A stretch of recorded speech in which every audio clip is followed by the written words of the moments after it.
Okay guys, welcome back. This is a video I've wanted to make for a while. It's a video on the first cultivation pass and how you cultivate terraces and round points. And in summation, in this video I'm going to talk about two things. I'm going to talk about watching the cultivator on the fly, and then the techniques that I use or mnemonic devices, the things I remember and think about when I'm cultivating. And so you can see from this picture, this is what I was cultivating the other day. It's corn. The corn is not quite, in some places it's barely 3 inches tall, but it's just, you're able to row it real well. This field has been rotary hoed, and now I am coming along with a 6-row rear mount cultivator for the first cultivation pass. This cultivator is a Danish tine. In my other videos, I show you up close looks at the Danish tine, but this is a 6-row rear mount Danish tine cultivator. It does have the rolling shields on it. And so the next picture here, I cultivate with Massey Ferguson tractors, and I use rear mount cultivators. And the position of this, in this picture, where the camera is at, is a representation of where my head would be when I'm cultivating. And so this tractor is a straddle mount tractor.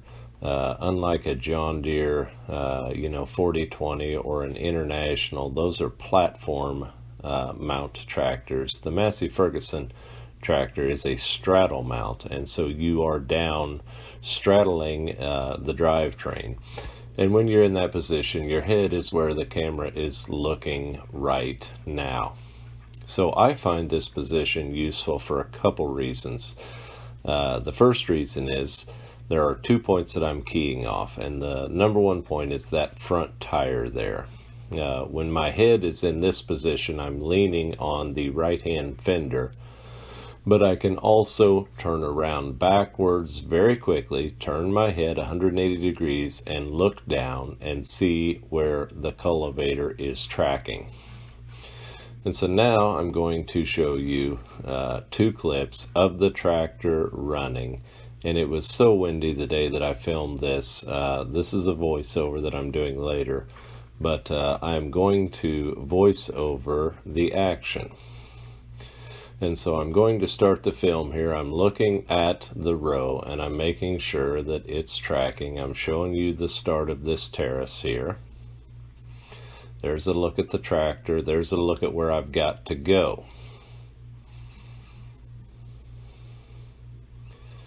And once again, there's an extreme close-up. I look down and I'm showing you that I am in the perfect center of that row. The ground is just a hair wet, but it was flowing that day, so I'm going to mount the tractor here and get ready to go. The first thing I'm going to do here is I want to look backwards and show you guys what I look for when the tractor is actually moving. The tractor's not moving, but I'm looking. I can see the rolling shield, and I can see that inner shank in relation to the row.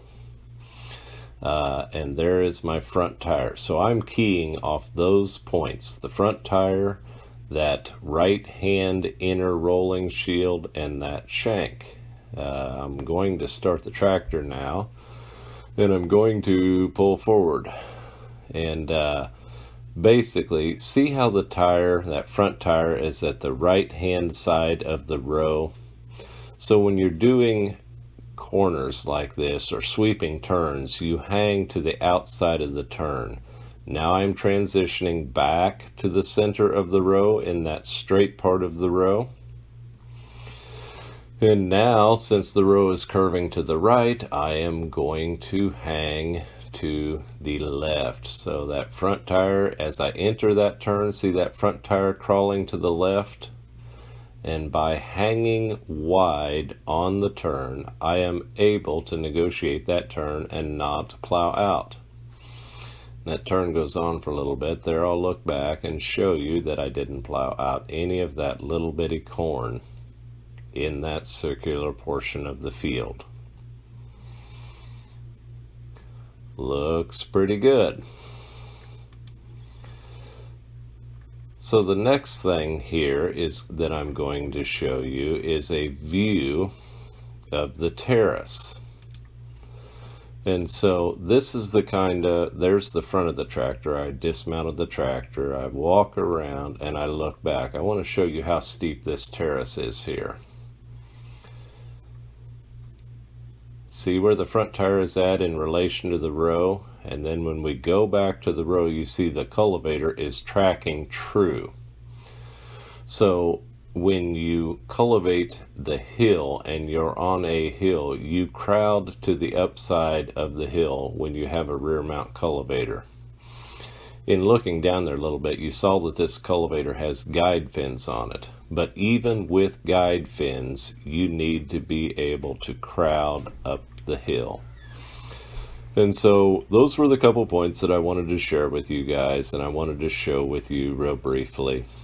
When you're on a hill, you crowd to the upside of the hill, and when you go through a corner, you're hanging wide on the corner. You're not cutting the corner close.